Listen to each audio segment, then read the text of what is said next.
Shalom, shalom. All praises, honor, and glory belong to Yahweh, Ba'ashem Yahushai, Ba'ashem Kodash. Double honors unto the elders and to the apostles of Great Millstone, and salutations to the hopeful elect. Alright, the men that are pushing this word out in truth and in sincerity. It's the brother Yakal coming at you with another lesson through the spirit and power of Yahweh, Ba'ashem Yahushai. Alright, and this lesson, I want to examine a couple of scriptures and this famous quote, right, that says, comparison is the thief of joy, right? So here it says, the famous quote, comparison is the thief of joy, is attributed to Theodore Roosevelt, the 26th president of the United States, a man with plenty of wise words to share. It says, at the core of this quote is the assertion that comparing oneself to others can often lead to unhappiness or dissatisfaction. Right? It insinuates that when people focus on others' success, achievements, or possessions, they may overlook their unique qualities, progress, and accomplishments. All right, it says this can result in feeling of envy, self-doubt, which ultimately steal the joy that comes from self-appreciation and genuine happiness. All right, so the quote, which says that comparison is a thief of joy, there's value, there's merit to it, right? Because, you could find yourself in a situation whereby, you're not looking at your situation as it is and for what it is, but you're looking at someone else's situation and desiring what they have. You understand? And then looking at your situation and what's going on with you, and thinking that it's less. All right, there's no value to it. Then you start feeling all depressed, out of place, empty. You start feeling envious. All right, because when you're doing your comparison, you're comparing apples to oranges. All right. Not necessarily looking at the full picture of what's going on, because your situation could be good in one area and bad in another. All right, but because of the lack that you may or may not have in a particular area, you seeing someone having it, all right, what you do, you start saying that, hey, why is this so? Why is that so? All right. So again, like it says, it breaks it down to say this can result in the feeling of envy, self-doubt, which ultimately steal the joy that comes from self-appreciation and genuine happiness. Now, we talk a lot about self, but this is your entire situation.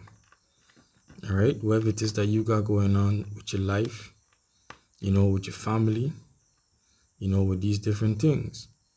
All right, you could lose sight of what's in front of you because you're comparing what you don't have to what someone else have. All right. Now let me show you that even in the scriptures, it talks about these things. It talks about comparison. All right. Now this is Sirach chapter 13 and verse 1. It says, he that toucheth pitch shall be defiled therewith, and he that had fellowship with a proud man shall be like unto him. All right. Now when it talk about pitch is what we call tar. All right, which is a black sticky substance. All right, it says, he that toucheth pitch shall be defiled therewith, meaning once you touch pitch, you're gonna be defiled, you're gonna be nasty. All right. Now it says, and he that had fellowship with a proud man shall be like unto him. Exactly, so your company have a lot to do with your character. All right. You find, you act in a certain way, you believe in a certain doctrine, you want to do certain things. Like you would never find someone that likes to party, all right, being comfortable with someone that don't like to party. Like we say, birds of a feather always flock together. All right. It says, and he that had fellowship with a proud man shall be like unto him. It says, burden not thyself above thy power while thou livest. All right. And have no fellowship with one that is mightier and richer than thyself. It says, burden not thyself above thy power while thou livest. All right. And that's a burden that a lot of people take to themselves. They're trying to do things that are that are not within their power. All right. That's not within their limit. All right. And it's a burden because it's not a life, it's not something that's sustainable. It's not something that you could do forever. All right. It's not something that you can do over a prolonged period of time. It says what? Burden. What's a burden? A burden is a heavy load. All right. It says what? Burden not thyself. Let me read it back. Verse 2. It says, burden not thyself above thy power while thou livest, and have no fellowship with one that is mightier and richer than thyself. For how agree the kettle and the earthen vessel together? For if one be smitten against the other, it shall be broken. All right. It says the rich man had done wrong, and yet threaten it withal. The poor is wrong, and he must entreat also. All right. It says what agree, the kettle and the earthen vessel. Now in the ancient time, a kettle was made out of cast iron. All right. So when you smite, or you would take a earthen vessel, which is made out of clay, and a kettle, and you slam the two of them together, what would happen? The earthen vessel will always break. Why? Because they're not cut from the same cloth. They're not made of the same substance. All right. And the similar thing in your life, you can't mix and mingle with persons or individuals that is not of the same cloth. All right. That doesn't have the same dreams and aspirations as you. All right. Because you may want life. All right. And to you're looking towards the future, and they may want to live in the here and now, to drink, to party, all right, to live a foolish life, whereas you may want a simple, decent, and respectable life. All right. And you would always find a clash. Why? Because they're not together. It's not in agreement. All right. Here it says, verse 4, it says, if thou be for his profit, he will use thee, and if thou have nothing, he will forsake thee. It says, if thou have anything, he will live with thee, yea, he will make thee bear, and will not sorry for it. And you find that with a proud, individual, all right, or a proud man, where it's all about their profit. And the minute that a situation is not, for their profit, all right, what? He would use thee and will not be sorry for it. It says, if he have need of thee, he will deceive thee and smile up unto thee, and put thee in hope. I will speak thee fair and say what wantest thou. All right. Verse 7.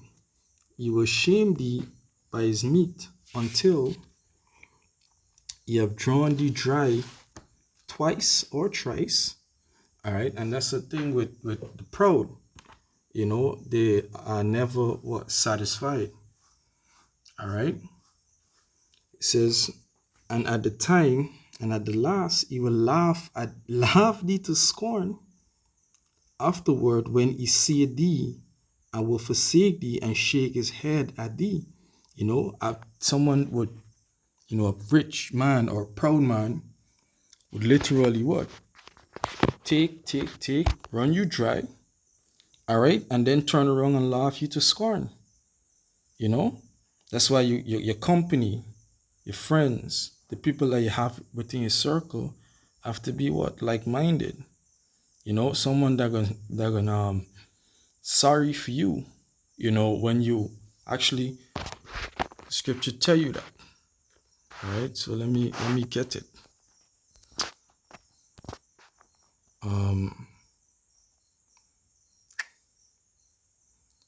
Continually with a godly man.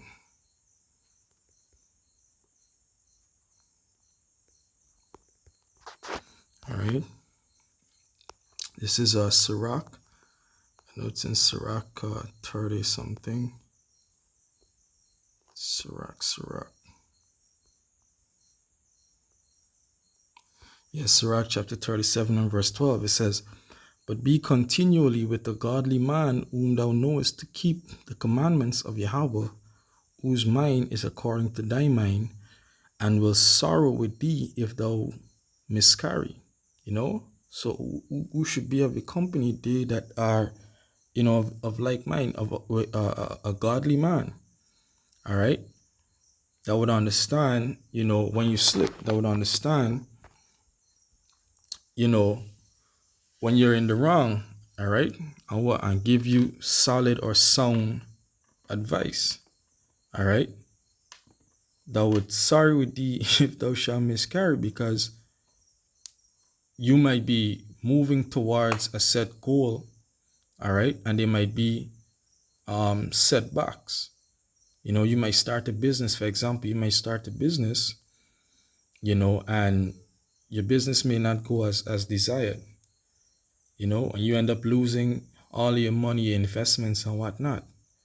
All right, a godly man, a man that's of the same mind, will sorry for you. He gonna come, he gonna mourn with you, whatever, give you counsel and say, hey, don't worry with it, you can get back on your feet.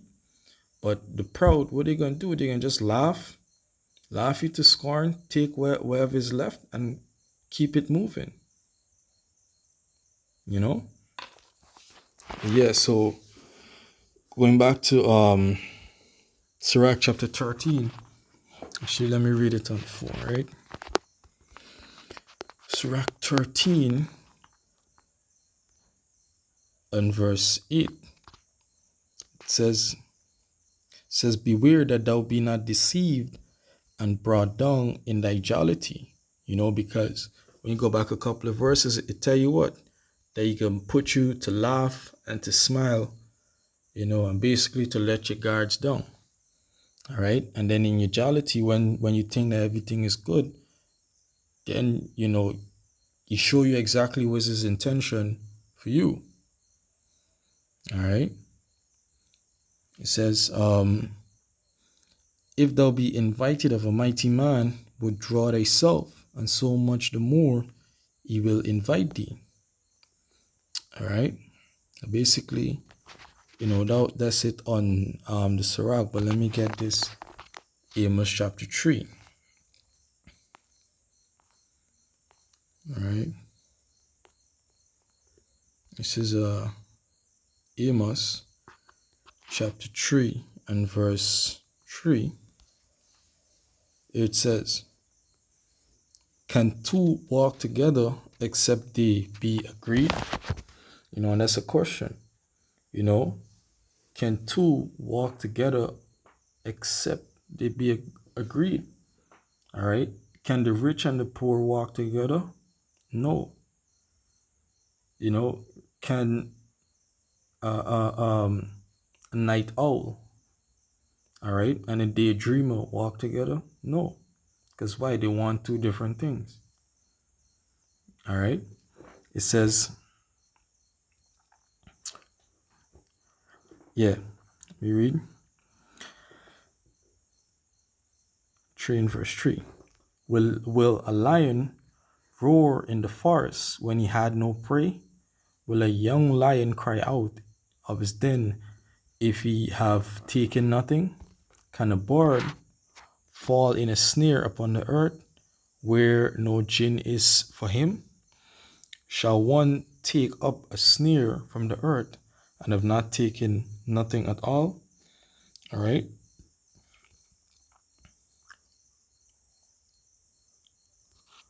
Yep. So the point was, can two walk together except they be agreed?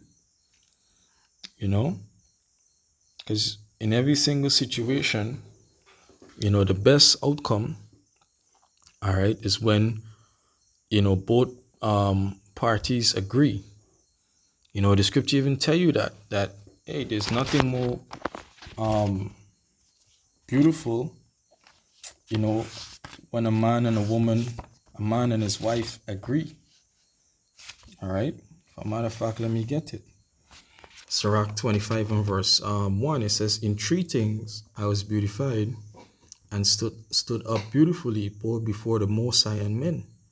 The unity of brethren again goes back to that being agreed, to that unity.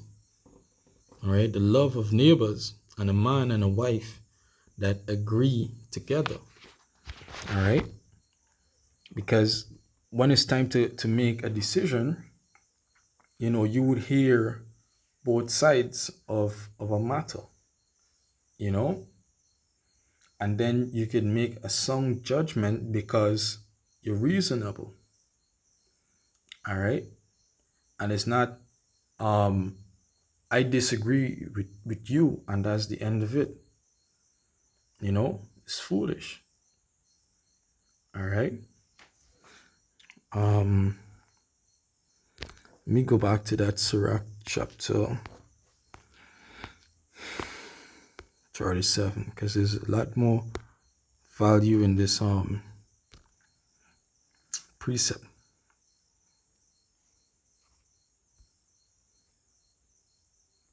Yeah. So I read from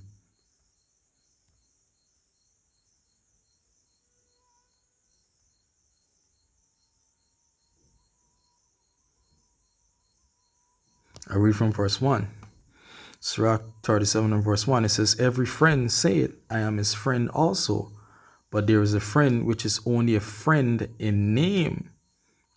So not every man or woman that say, hey, I am a friend is actually a friend. There are persons that are friends just for friend's sake. They are a friend in name. How do you know a friend? A friend, would stick with you through thick and thin. All right. But mainly the test is in the thin, where things are rough, and times are hard. All right. Those are they that would, you can call friends. All right. A friend could never be known in prosperity. It says, it is a grief unto death when a companion and a friend is turned to an enemy.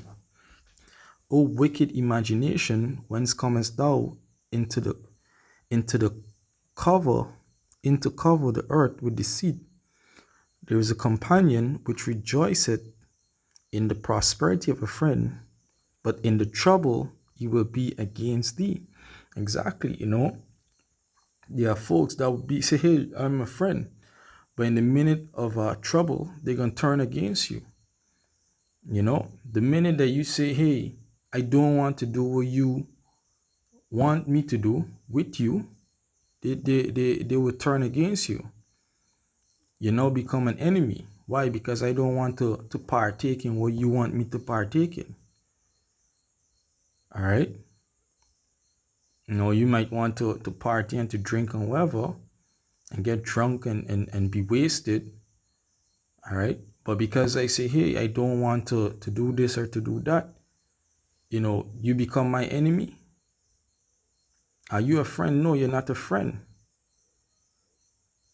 You see, it says, there is a companion which helpeth his friend for the belly and taketh up the buckler against the enemy. All right. So there are persons that claim that they're your friend for what? For their benefit, for their own gain. Verse 6, forget not thy friend in thy mind, and be not unmindful of him in thy riches. How does it point? It says, every counselor extolleth counsel, but there is some that counseleth for himself. Now, a counselor is someone that gives you advice. All right. And it says that every counselor extolleth counsel, meaning that every person that give you an advice tell you that this is the best advice that you can get. All right. And then it goes on to say, but there is some that counsel it for himself. There are persons that will give you an advice for themselves to let you go through certain things so that they could see what they want to see. All right. Here it says, beware of a counselor and know before what need he had, for he will counsel for himself, lest he cast a lot upon thee. He can counsel for himself, meaning you can make a bet that, look, I bet that if you take this advice and you do as I say, this would be the outcome. And the scripture tell you what? To beware of such a counselor, beware of such advice, or rather beware of the people that give you such advice. All right, because they're basically leading you to your destruction. All right, it says, verse 9, and say unto thee, thy way is good. Afterward, he stand on the other side to see what will befall thee. He can give you an advice and then stand just looking on to see exactly what can happen to you. It goes on to say, counsel not with one that suspected thee, and I counsel from such as envy thee.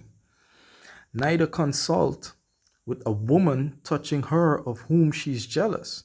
Why would you counsel with someone that is jealous over you? Right? Because any counsel that you receive from someone that is jealous over you basically is to your destruction, because they would never ever give you a good advice. Why? Because they already have a certain level of hatred towards you. All right. Here it says, neither with a coward in matters of war. All right, because in war you need to be brave. So why would you ask a coward how to be in war, or how to go to war, or what you should do when in war? A coward could never give you any advice about war. Why? Because he doesn't know about war. He doesn't have the qualities about being in war. The same way you wouldn't ask a whore about how to be a wife. The same way you wouldn't ask a woman that have no future about how to build a future. You see? It says, nor with a merchant concerning exchange, nor with a buyer of selling, because a buyer can always look to buy and to buy for cheap, and a seller will always look to sell and to sell at expensive. So you can't ask a buyer how to sell something.